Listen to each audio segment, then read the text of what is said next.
Morning, good afternoon and good evening guys, जब भी आप ये वीडियो देख रहे हो। Welcome back to my channel finance at home. So हमने रेसिडेंशियल के 2 लेक्चर्स कर लिए, जिसमें फर्स्ट तो हमने अपने रेसिडेंशियल क्या होता है, पर्सन कौन होते हैं, उनका रेसिडेंशियल स्टेटस कैसे होता है, कैसे पता चले कि वो रेसिडेंट है कि नहीं है, ये हमने देखा। एंड देन सेकेंड लेक्चर्स में हमने कंटिन्यू किया company, firms, AOP, BOI, artificial judicial person, उसका देखा एंड क्वेश्चंस किए। And then section 5 clause 2 scope of income देखा।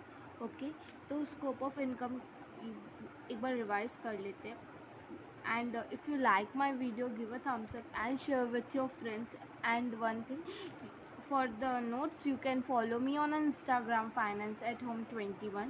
And if you have any doubt regarding this, you can ask there also, and you can comment also. And check out the before 2 videos.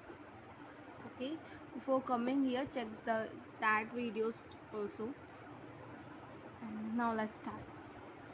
So scope of total income is talking about the कि total income की scope क्या है, मतलब कौन सा income को हम residential में टैक्सेबल करें, नॉन रेसिडेंशियल, क्योंकि इनकम तो सभी लोग कमा रहे हैं। ठीक है, अब तो रेसिडेंट वाले पे कौन सा टैक्स लगाए, कौन सा मतलब कौन सी उस इनकम को माने कि हाँ वो इंडिया की इनकम है। ठीक है, और क्योंकि हम बेसिकली इंडिया में है तो इंडिया का ही निकालेंगे कि इंडिया में उसने कितना कमाया और कितना रिसीव किया और कितना अराइज किया। ठीक है, उससे कितना बनाया, तो यही हमें देखना है, उसी पे हम टैक्स लगाएंगे। तो वही इनकम देखना है कि कौन कौन सा स्कोप है, मतलब दायरा है, कहाँ कहाँ से पैसा आ सकता है इन तीनों के लिए। तो हमारे पास 3 पर्सन कौन है, एक रेसिडेंट, एक NOR है और एक है NR। ओके, सो इनकी कौन कौन सी इनकम है जो इंडिया में टैक्सेबल होगी। ओके, अंडर इनके हेड में। तो अगर कोई भी इनकम रिसीव्ड हो रहा है या डीम्ड मतलब क्या होता है, मान लिया गया। सो डीम्ड मतलब क्या होता है कि मान लिया हुआ। ठीक है, मान लिया गया कि वो इनकम यहीं पे रिसीव हुई, या तो वो इनकम रिसीव करे या उसके बिहाफ पे कोई इनकम रिसीव करे, वो सब क्या हो जाएंगे, टैक्सेबल होंगे। पर टैक्सेबल कौन से इनकम होंगे, जो इंडिया में अर्न किए हो, मतलब इंडिया में ही रिसीव किए हो। सो अगर ऐसा कोई भी इनकम आप रिसीव करें, चाहे वो रेसिडेंट हो, नॉन ऑर्डिनरी रेसिडेंट हो या NR हो, सो उन तीनों में ये इनकम रिसीव्ड वाले टैक्सेबल हो जाएंगे, चाहे वो रिसीव करे या उनके बिहाफ में कोई रिसीव करे। For example, principal and agent के केस में, प्रिंसिपल बाहर रहता है, ठीक है, उसका एजेंट उसके बिहाफ पे इनकम रिसीव कर रहा है, तो भी उसके हैंड में टैक्सेबल हो जाएगा। Okay, now come to the second one, income accrue और arising in India and deem to accrue और अराइज इंडिया। जो भी इनकम अक्रू मतलब यहाँ पे अराइज हो रहे हैं इंडिया में, वो चाहे उसके बिहाफ पे अराइज हो या वो खुद कर रहा हो, वो तीनों के हैंड में टैक्सेबल हो जाएंगे। Income which accrue and arise outside India, देखो रेसिडेंट है, ठीक है, इंडिया का ही है वो, तो अगर वो चाहे बाहर का कमा के आए या वहाँ पे अराइज किया हो या रिसीव किया हो, ओके, वहाँ से सॉरी, वहाँ पे अक्रू या अराइज किया हो इंडिया के बाहर, वो रेसिडेंट में टैक्सेबल ही होगा। बट दैट इज़ अनदर 2-1 में उसमें नहीं होगा, that is the non ordinary resident and NR में। या कोई भी इनकम अक्रू और अराइज होता है जो कि है फ्रॉम बिजनेस और प्रोफेशन। ओके, बिजनेस और प्रोफेशन जो कि कंट्रोल हो रहा है इंडिया में होली और पार्शली। ओके, तो resident and non ordinary resident के केस में तो टैक्सेबल हो जाएगा, बट NR के केस में नहीं होगा, क्योंकि वो आउटसाइड इंडिया में वहाँ पे पैसा कमा रहा है, वहाँ पे कर रहा है सब, तो उसका नहीं होगा। ठीक है, बिजनेस और प्रोफेशन एनी वन सेटअप इन इंडिया, कोई भी बिजनेस या प्रोफेशन सेटअप भी किया है इंडिया में, तो वो भी तो आपका टैक्सेबल हो जाएगा, सिर्फ रेसिडेंट और नॉन ऑर्डिनरी रेसिडेंट के साथ में। इनकम अर्न और रिसीव्ड, इनकम अर्न और received outside India but later on, इसका मतलब क्या होता है ना कि आपने रिसीव तो कर लिया बट थोड़े दिन बाद आपने रिमिट कर दिया। फॉर एग्जांपल लेते हैं, फॉर एग्जांपल आप बाहर कमा रहे हैं, ठीक है, बाहर किसी कंट्री में, वहाँ से कमा रहे हैं, एंड थोड़े दिन बाद आप अपने पेरेंट्स को ट्रांसफ़र करते हैं, तो वो होता है रेमिटेंस। ओके, नो मतलब किसी का भी नहीं होगा। ठीक है, पास्ट अनटैक्स, जो पहले से पास्ट पुराना प्रॉफिट पे टैक्स नहीं लगा, वो भी नहीं, वो होगा, टैक्सेबल नहीं होगा किसी के हैंड में। एग्रीकल्चर इनकम ऑलरेडी एग्जम्प्ट है, तो वो तो होगा ही नहीं। And then dividend income exempt है under section 1034। Dividend income domestic company पहले ही उस पर टैक्स दे देती है तो वो एग्जेम्प्ट है, ठीक है। ये एक क्वेश्चन है, देख लेते हैं। From the following particular income furnished from mister Aniruddh pertaining of the year 31 two, ठीक है, resident, ordinary resident, resident but not ordinary and NR, ठीक है। रेसिडेंट एंड ऑर्डिनरी रेसिडेंट बोले तो भी इसका रेसिडेंट ही रहता है मीनिंग, और ये resident but not ordinary resident. Profit on sale of shares in India company received in Germany, okay. So अब देखो ये क्या बोल रहा है, क्वेश्चन समझो क्या बोल रहा है। प्रॉफिट अर्न हुआ जो कि सेल ऑफ शेयर्स किसकी थी, इंडियन कंपनी की थी। रिसीव्ड कहाँ पर आ रही है, जर्मनी में हो रही है, ठीक है। अब तो अगर रेसिडेंट है, चाहे कहीं पे भी वो रिसीव करे, रेसिडेंट है तो टैक्सेबल हो जाएगा, ठीक है। अब रहा दोनों का, resident but not ordinary resident और नॉन रेसिडेंट, बट वो, ठीक है, इन दोनों के केस रहा। तो अब आपको देखना इन दोनों में टैक्सेबल होगा कि नहीं, मतलब ये इनका इनकम बनेगा कि नहीं बनेगा। तो कैसे देखेंगे, देखो एक तो पहले ये क्या है, इंडियन कंपनी से आपने कुछ भी पैसा या कमाया है तो वो क्या हो जाएगा, इंडिया में टैक्सेबल हो जाएगा। Dividend from Japanese company received in Japan.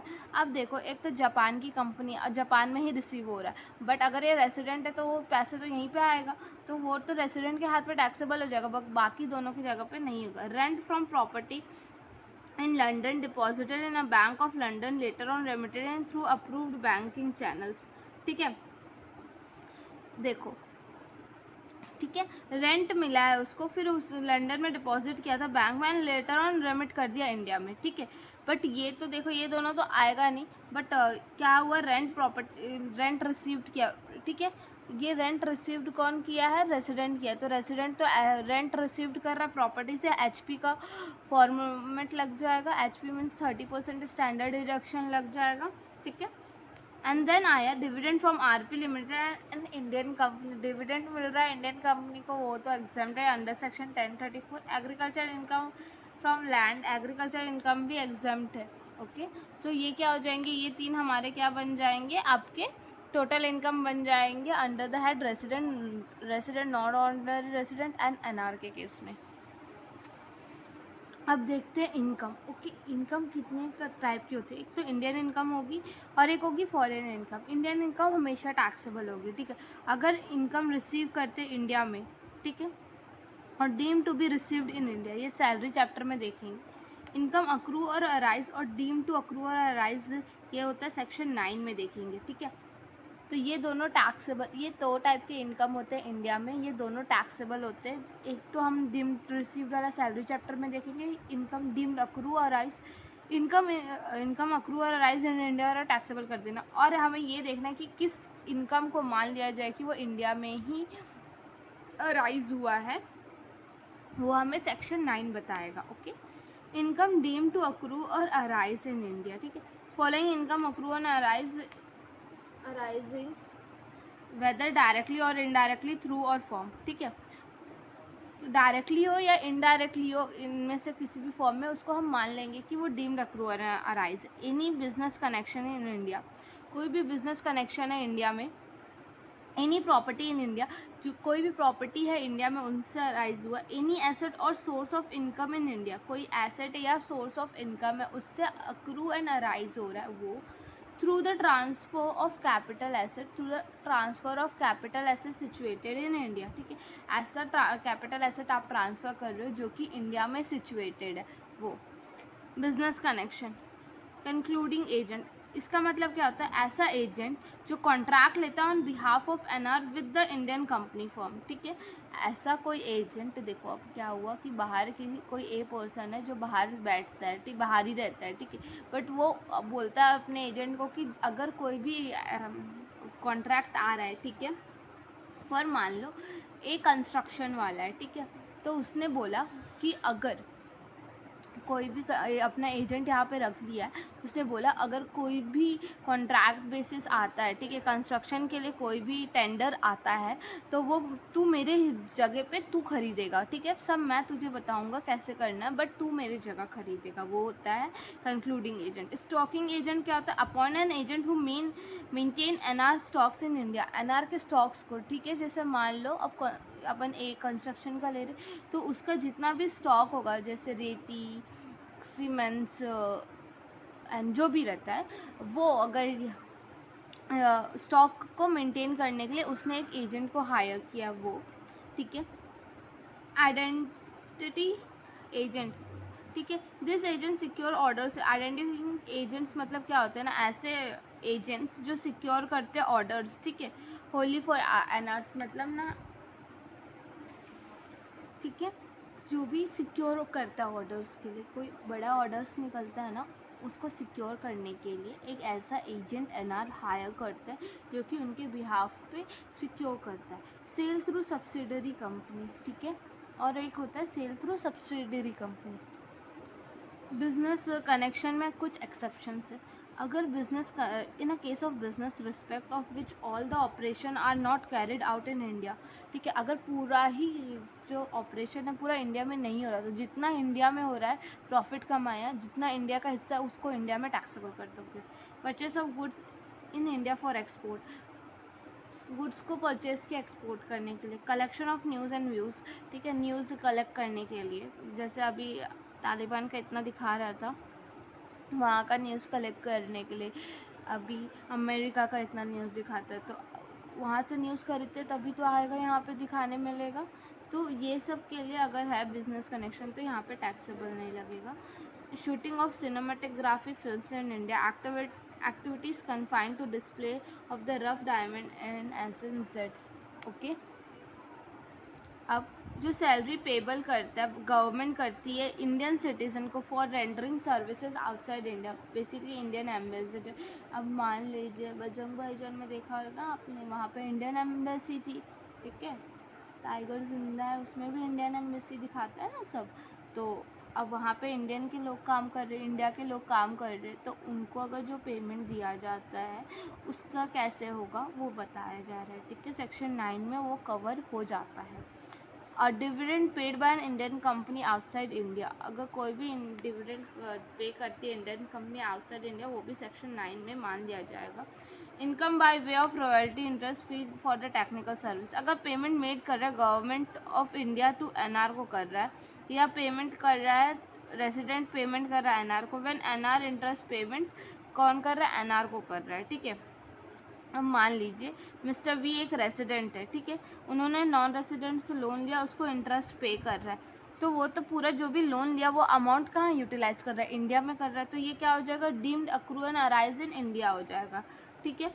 अब मिस्टर वी है रेसिडेंट है और एनआर से पैसा ले रहे हैं, ठीक है, बट ये सारा जो जो बेसिकली लोन लिया ना वो सारा पैसा ना ये इंडिया के बाहर यूज़ करने वाले, तो ये डीम्ड अक्रू और अराइज इन इंडिया नहीं माना जाएगा। अब ये थर्ड वाला, when Japan company and NR, Japan की कंपनी है, ठीक है, उसने लोन लिया है, ठीक है, लोन लिया एक इंडिया में, एक तो एनआर से लिया, मान लीजिए जापान की कंपनी है, उसने अमेरिका की कंपनी से लोन लिया, बट वो पैसा कहाँ यूटिलाइज कर रही है, इंडिया में कर रही है। वेदर ये दोनों लोग इंडिया के नहीं है, स्टिल इंडिया में वो deem to accrue and arise in India हो जाएगा। क्यों हो जाएगा, क्योंकि वो इनकम में अराइज हो रहा है वो इनकम, इसलिए वो इनकम को हम क्या बोल देंगे, डीम्ड अक्रू एंड अराइज, और टैक्सेबल हो जाएगा वो इनकम, ठीक है। तो ये था आज का मैंने रेसिडेंशियल चैप्टर कंप्लीट कर दिया है। अगर आपको कोई भी डाउट है तो आप इंस्टाग्राम में पूछ सकते हैं, ये नोट्स अवेलेबल है इंस्टाग्राम में, एंड आप अच्छे से पढ़िए एंड अच्छे से सब कीजिए। And cost accounting and financial management के भी लेक्चर्स, अगर आपको वो हेल्पफुल होते हैं आप वहाँ से भी देख सकते हैं। अगर कोई और के टॉपिक्स पे वीडियोस चाहिए तो let me know in a comment section, okay, thank you.